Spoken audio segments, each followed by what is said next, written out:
विद्युत जनित्र क्या करता है? विद्युत जनित्र दिष्ट धारा उत्पन्न करती है, इसलिए इसको कहा गया है दिष्ट धारा उत्पन्न करने की मूल संरचना। किसको? विद्युत जनित्र को। किसको कहा गया है? ये आपका विद्युत जनित्र का स्ट्रक्चर है, अंदर के फंक्शन है, जिसको क्या कहा जाता है? आर्मेचर। ये क्या है आपका विद्युत जनित्र में? ए और बी क्या है? आर्मेचर है। आप देखते होंगे विद्युत जनित्र में, मतलब जनरेटर में आप देखते होंगे आगे आर्मेचर रहता है। आगे क्या रहता है? आर्मेचर। मोटर चलेगी, आर्मेचर में धुरी नचेगी और विद्युत उत्पन्न करेगी, फिर विद्युत सप्लाई होकर के सब जगह जाएगा।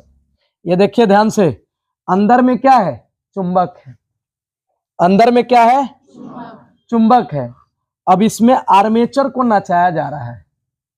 एक बात बताइए, ध्यान दीजिएगा, नॉर्मली चुंबकीय क्षेत्र में तांबे के तार में करंट आ रही है तो उसमें रखी धुरी चुंबकीय क्षेत्र के वजह से, चुंबकीय बल के वजह से क्या होता है? रोटेट करने लगती है। तो वो धुरी में आपने क्या लगा दिया था? पानी वाला पंप लगा दिया था ना, तो वो पानी को फेंक रहा था, ऐसे ऐसे पानी को उठा उठा करके बाहर फेंक रहा था। कब?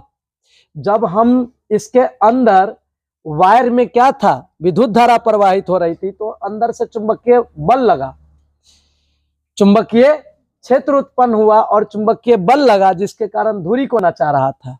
पहले तांबे के तार में विद्युत धारा प्रवाहित कराई गई थी, तब इसमें चुंबकीय क्षेत्र उत्पन्न हुआ था, जिससे चुंबकीय बल उत्पन्न हुआ और वो चुंबकीय बल के कारण क्या हुआ? धुरी नचने लगी थी। तब मोटर बोले थे उसको हम, पंखा लगा, पंप लगा, जो भी चीज लगा, विद्युत मोटर कहलाया।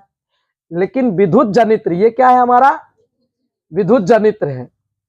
बोले तो विद्युत उत्पन्न करना है, पहले विद्युत आई थी, चुंबकीय क्षेत्र उत्पन्न करना था। पहले विद्युत आई थी, अब चुंबकीय क्षेत्र उत्पन्न किया था, लेकिन अब क्या करना है? चुंबकीय क्षेत्र से विद्युत उत्पन्न करना है। ये हमारा क्या है? नॉर्थ और साउथ पोल है चुंबक का। ये चुंबक है, ये क्या है? चुंबक है। मतलब अंदर में क्या है? चुंबकीय क्षेत्र है। तो इस चुंबकीय क्षेत्र में क्या हुआ? हमने आर्मेचर को नचाया, हमने आर्मेचर को नचाया। तो आर्मेचर नचता नहीं है। देखते हैं कि जनरेटर के आगे, जनरेटर जो भी आपके पास रहता है उसमें आगे देखिएगा लगा रहेगा एक मशीन। अरे भाई आप देखते हैं, देखिए ध्यान रखिएगा, मोटर दोनों एक ही जैसे होते हैं। जो जनरेटर आपको दिखता है, पानी फेंकने वाला भी होता है और विद्युत पैदा करने वाला भी होता है। पानी फेंकने वाला भी होता है और विद्युत जनरेट करने वाला भी होता है।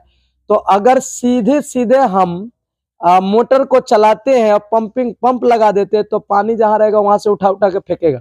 तो पानी फेंकने वाला में देखते हैं कि उसमें क्या रहता है? मशीन चापाकल पकड़ा करके, तब ना उसमें हम क्या करते? पानी को ऊपर ले आते हैं। तो पानी तो आ गया, अब क्या करेगा? पानी को फेंकेगा। अब क्या करेगा? पानी को फेंकेगा। लेकिन इसमें क्या किया जा रहा है? अब एक काम और सुन लो, वो मोटर पाइप पंप लगा दिए थे तब हुआ था, लेकिन हम उसमें उसके जगह क्या डाल दिए? आर्मेचर। क्या डाल दिए? आर्मेचर डाल दिए। तो जब हम आर्मेचर डालेंगे तो उसमें तो आर्मेचर के अंदर के ना चीज नचेगा, है कि नहीं? जब हम आर्मेचर को डाल दिए वहां पे, तो अब क्या होगा? जब हम इसके अंदर चुंबकीय क्षेत्र उत्पन्न हो गया, आगे जो आर्मेचर रहता है उसमें मशीन क्या करता है? आर्मेचर को घुमाती है। तो आर्मेचर को घुमाती है तो इसमें क्या रहता है? ये वायर भी रहता है, वायर भी रहता है। तो चुंबकीय क्षेत्र के कारण क्या हुआ? विद्युत पैदा हो गया। जब विद्युत धारा के प्रवाह से चुंबकीय क्षेत्र पैदा हो सकते हैं, तो चुंबकीय क्षेत्र में तार अगर रख देते हैं तो क्या उसमें विद्युत धारा प्रवाह नहीं होगा? ध्यान रखिएगा, विद्युत जनित्र और विद्युत मोटर में क्या अंतर है? लो, विद्युत जनित्र और विद्युत मोटर में अंतर सिर्फ इतना है कि हमने पहले से वायर में करंट आया तो चुंबकीय क्षेत्र उत्पन्न हुआ, वो विद्युत मोटर हुआ, वो विद्युत मोटर। और चुंबकीय क्षेत्र में आर्मेचर को नचा रहे हैं तो आर्मेचर में करंट आ गई, तो वो क्या कहलाएगा? विद्युत जनित्र। समझ में आया? सिस्टम को पहले समझिएगा। अगर हम विद्युत धारा में अगर हम विद्युत धारा के प्रवाह से चुंबकीय क्षेत्र उत्पन्न किए हैं तो वो क्या है? विद्युत मोटर। और चुंबकीय क्षेत्र में विद्युत धारा उत्पन्न किए हैं तो वो है विद्युत जनित्र। समझ में आया क्या? दो सिस्टम है हमारे पास। विद्युत मोटर में क्या होता है? चुंबकीय क्षेत्र उत्पन्न किया जाता है विद्युत धारा से, है ना। और विद्युत जनित्र में क्या होता है? विद्युत जनित्र में चुंबकीय क्षेत्र में आर्मेचर को नचाया जाता है जिससे विद्युत धारा उत्पन्न होती है।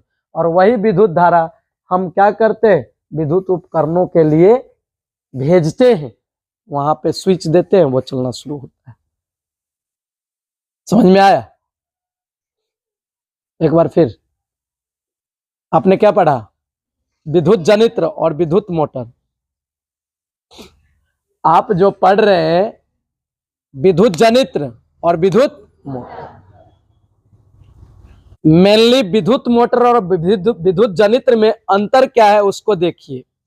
विद्युत मोटर में विद्युत धारा से चुंबकीय क्षेत्र उत्पन्न की जाती है और विद्युत जनित्र में चुंबकीय क्षेत्र में आर्मेचर को नचाने पर क्या होता है? विद्युत धारा उत्पन्न की जाती है। विद्युत मोटर में चुंबकीय क्षेत्र क्या करता है? धुरी को नचाता है।